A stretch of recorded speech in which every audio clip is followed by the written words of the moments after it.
Hello मित्रों, मैं नीलेश सेठी, आपका मित्र।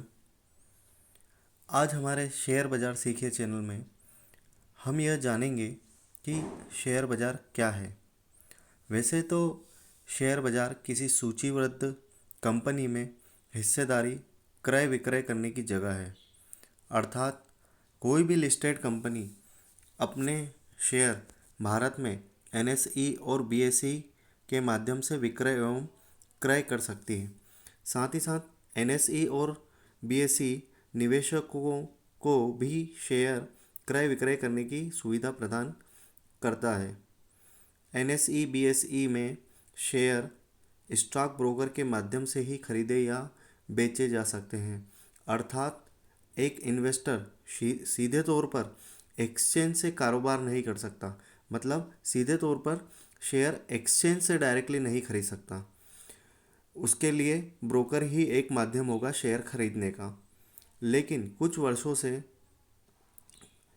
वर्षों में एनएसई बीएसई इन्वेस्टर्स को डायरेक्ट ट्रेडिंग करने की सुविधा भी प्रदान कर सकता है।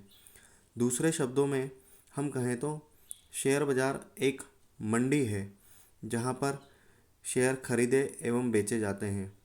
यहाँ शेयरों की नीलामी होती है।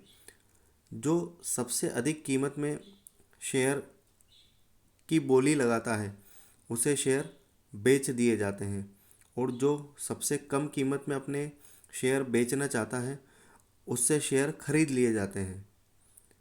वैसे भारत में दो प्रकार की शेयर मंडी है, एनएसई और बीएसई। अर्थात हमें यदि शेयर क्रय करना है या विक्रय करना है तो इन दो एक्सचेंज एनएसई और बीएसई के माध्यम से ही किए जा सकते हैं। पूर्व में शेयरों की खरीदी बिक्री लिखा पढ़ी के माध्यम से होती थी, क्योंकि उस समय कंप्यूटर का युग नहीं था। अर्थात सभी निवेशक बीएसई द्वारा बनाए गए हॉल में एकत्रित होकर चिल्ला चिल्ला कर शेयरों की बोलियां लगाते थे।